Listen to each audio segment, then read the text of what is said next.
Pablo Emilio Escobar Gaviria fue el narcotraficante más grande y cruel que haya existido en toda la historia.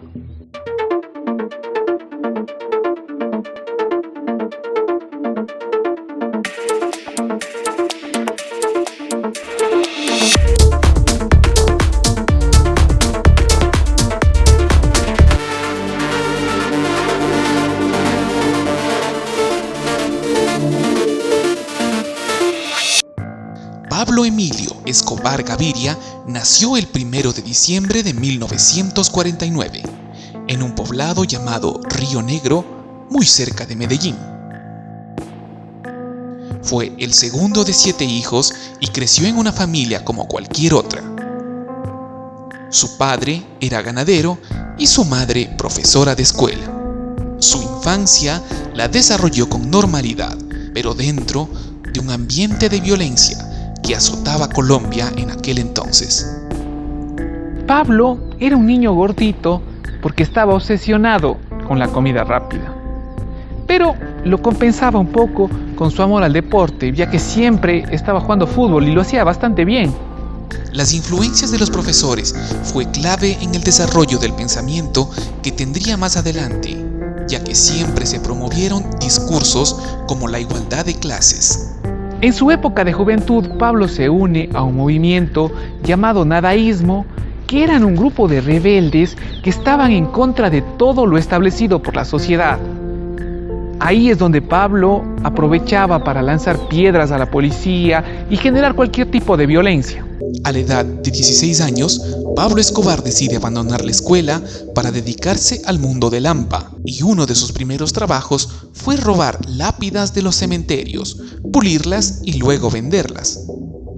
Pero pronto se cansó de esta actividad y comenzó a asaltar pequeños locales comerciales. Pero las ganancias que obtenía no saciaban su deseo de progresar. Pablo tenía un amigo en una concesionaria de vehículos de la marca Renault y le pedía a su amigo que le dé una copia de las llaves con las direcciones de los compradores, y él se acercaba en las noches, abría los vehículos con la copia y se los llevaba para luego venderlo en piezas. Tiempo después fue atrapado por la policía y fue llevado a prisión, donde conoció nuevos maleantes que rápidamente hicieron amistad con él.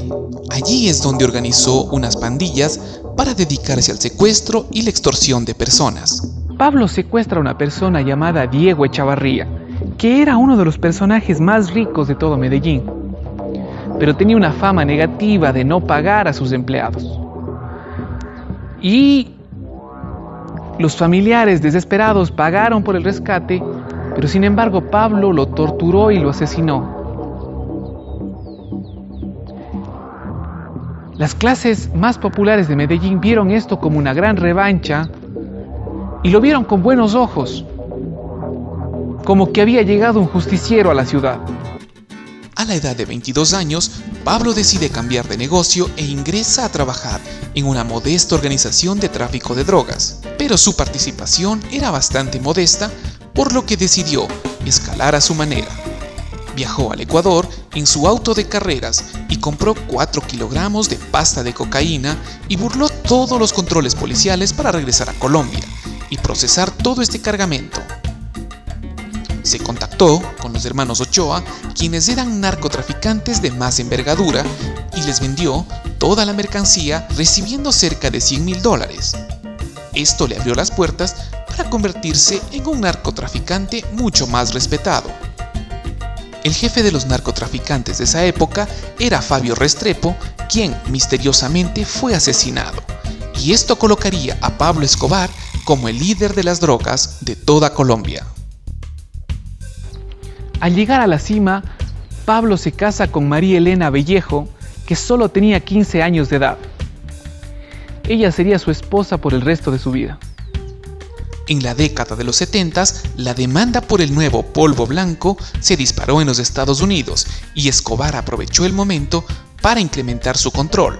Desde el cultivo, el procesamiento, el traslado y hasta la comercialización estaban bajo su dominio. Para continuar con su negocio, seguir escalando, Pablo tenía que sobornar a montones de personas, policías, militares, políticos, jueces.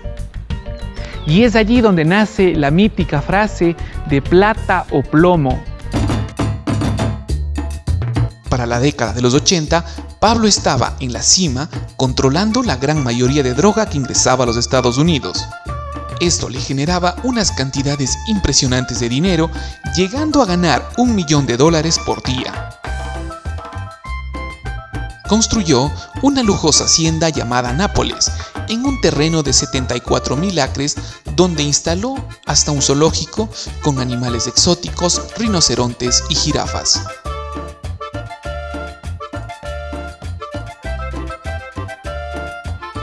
Pero además, Pablo cuidaba su imagen de salvador del pueblo, y entre 1980 y 1982 invirtió más dinero en ayuda social que el mismo gobierno. Construyó escuelas, hospitales, estadios y hasta un barrio que daba vivienda digna a los más desprotegidos de Medellín. Que todos los municipios y todos los barrios, por marginados y populares que sean, participen o se beneficien de estos programas. Era visto como un salvador. Y claro, él aprovechó esto para iniciar una carrera política. Un Robin Hood antioqueño, de ninguna manera, pero de todas maneras es un calificativo que resulta bastante interesante. Quienes conocen la historia de Robin Hood saben perfectamente que luchó y que salió en la defensa de las clases populares. En 1982 fundó su propio partido conocido como Movimiento Liberal y fue electo al Congreso como suplente. Y esto le dio inmunidad judicial que aprovechó para incrementar su reinado en el tráfico de drogas. La nueva fuerza política del departamento y somos la esperanza liberal del pueblo antioqueño. Pablo llegó con un montón de guardaespaldas al Congreso, pero no les permitieron el ingreso, por lo que tuvo que entrar y sentarse solo. Allí empezó a recibir acusaciones sobre la procedencia de su dinero y sobre su conducta en general. Pablo empezó a descubrir el grave error que había cometido al meterse en la política. Pablo intentó ganarse la simpatía de todo el país para seguir escalando en su carrera política, pero Bogotá le dio la espalda, ya que en secreto muchas personas murmuraban sobre su verdadero negocio. Ciertos poderosos capitales que creyeron que la amnistía patrimonial significaba el olvido de los delitos que sus titulares cometieron para lograr formar sus fantásticas fortunas. Quiero informar a la opinión pública que el señor ministro de Justicia tiene un plazo de 24 horas para que presente las pruebas concretas de la sindicación que me hizo en el día de ayer en la Cámara de Representantes. Rodrigo Lara, ministro del Interior, lo denunció, y esto encendió la furia de Pablo Escobar, quien no dudaría en tomar represalias, y una semana después lo abatió a tiros en su limusina. El pueblo colombiano enfureció, y de a poco comenzó una guerra dentro de Colombia. El presidente de los Estados Unidos, Ronald Reagan, inició un proceso para extraditarlo, por lo que al verse acorralado, tanto por el gobierno de su país como el de los Estados Unidos, huyó a Panamá. Su exilio duró pocas semanas y en su desesperación por regresar a Colombia, intentó negociar con el gobierno, prometiéndole parar la violencia y detener toda actividad ilícita. Los narcotraficantes aprovecharon la ausencia de Escobar para incrementar sus negocios. Y en una de estas revueltas, secuestran al padre de Escobar. Esto desencadenó una ola de violencia. Los matones de Escobar buscaban y asesinaban a cuanto sospechoso hubiera del secuestro. Finalmente el padre de Escobar es liberado sin que se pague ningún rescate. Pablo decide regresar a Colombia para pelear con todas sus fuerzas contra el gobierno colombiano.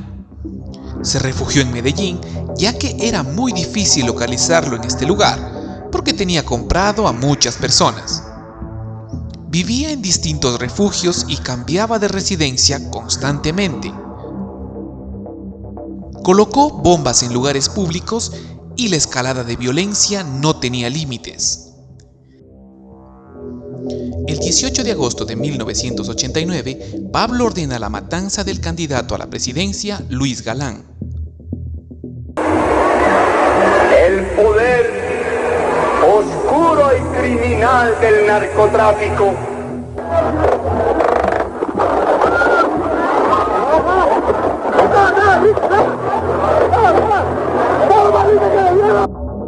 La escalada de violencia parecía no parar, pero Escobar tenía que estar huyendo constantemente, hasta que pidió negociar con el nuevo presidente. Se aprovechó y pidió un trato preferencial. Pablo ingresa a un centro penitenciario conocido como la Catedral.